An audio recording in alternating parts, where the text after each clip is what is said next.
Hello, today we will be making some pages with scraps. So using up our scraps, this is my scrap bin, just a bunch of the stuff that I use like tear-offs and such. I keep them all because I like to make the pages, as you would have seen in the intro. So what I will be doing now first is I will just be taking these pages that I have and ripping them into rectangles a bit smaller than this.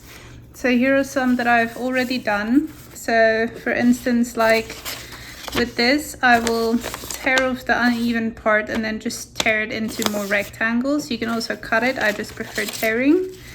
And then we will be gluing them together.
Here are all the ones that I just did.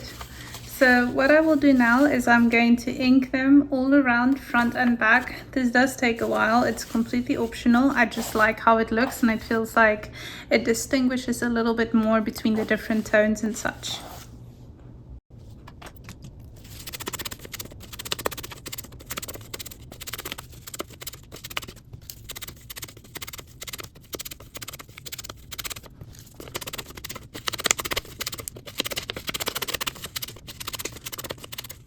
I like to use some pages that are also blank. As you could see, while I was inking, I have some coffee stained paper in here as well.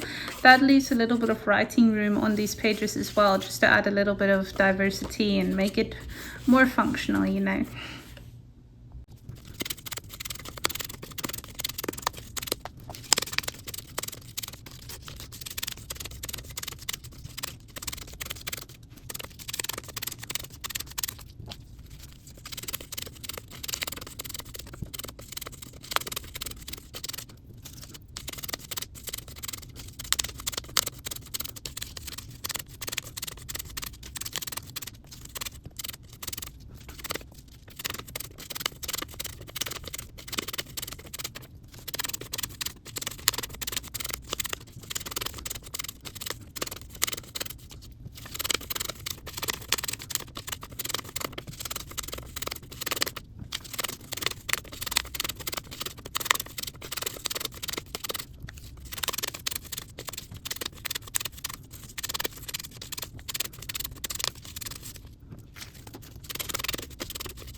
Alright, I've inked everything front and back.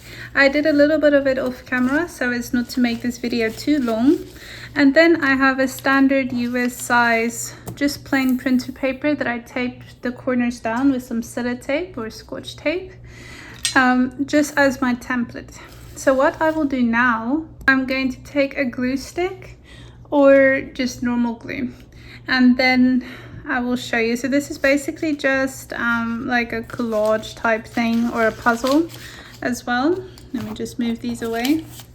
So you can do this however you like. There's no real way, just fit in the pieces. So for instance, that one can go up there. And then I just mix and match to see which sizes would work best. It doesn't need to be perfect either. Maybe this one. So what I will do then is I'm going to add a little bit of glue here,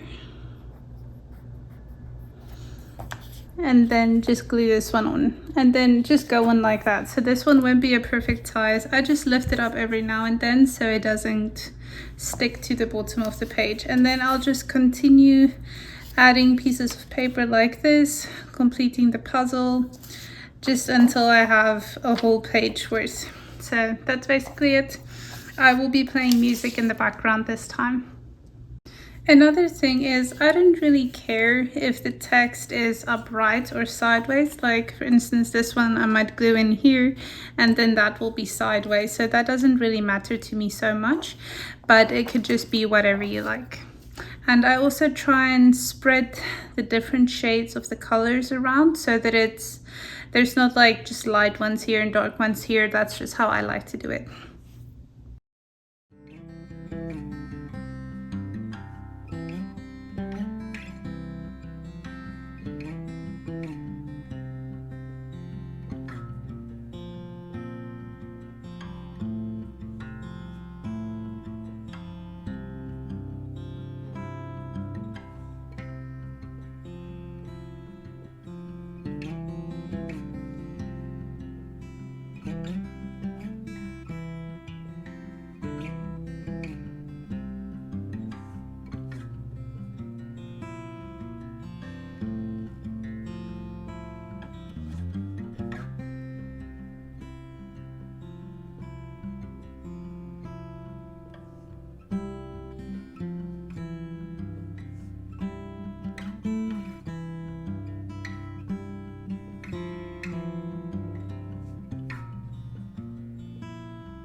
Okay, so this is the first page. As you can see, it's not completely even down here, but I kind of like that actually because it just adds a little bit of dimension to the page. So I will be making a bunch. This is a nice mass make project. Here's an example of the blank pieces, so it can still be written on. I will be making a bunch, and then when I'm done, I'm going to stamp on them a little bit as well, just to add some more interest.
Okay, all the pages are done. I tried not to go too crazy with the stamping so that it doesn't look overdone or too much, and that there's still writing space left. So I'm just going to show you how they look now. So this is everything I did with those scraps I tore up and inked. It's about 7 pages and I still have all these left. So I didn't really make that much of a dent, but I do this every now and then. I make about 5 to 10 pages at a time because I really only use about 1 page per journal because there's other pages I also like to include. So yeah, it's just a fun thing to do, using up scraps, making unique pages that will not exist anywhere else. So I just want to show you guys this. So I'm just going to be showing you the fronts and the back now. Sometimes they do pull loose like this if I didn't apply the glue correctly. It doesn't matter so much because they are glued in a lot of other places, but if it does bother you, you can just reapply glue. So here's the front and the back. As you can see, there's a nice amount of writing space still as well. Although this isn't really a writing page, but it can be used for that. I really like doing this. I have a little flower punch that I sometimes just punch out of. So you could do the same with a circle punch or any other punch. Then that just makes the page really unique. I really enjoy how these come out, especially how unique they are, and add some texture to the journal, and I just really like how it turns out. You don't have to ink like I said previously, but I really do feel like it adds a lot of aging, makes it look older, adds some separation between the different colors and such. Here's the punch one again. So please let me know what you guys thought of this. If you enjoyed this video, please like and subscribe. It really helps my channel, supports me. And thank you so much for being here with me today. And if you do try this, please let me know. Tag me on Instagram or post it on the Facebook group that I have listed in my description. And I will see you guys next week, Thursday, again. I hope you all have a wonderful day, a wonderful weekend. God bless. Bye-bye.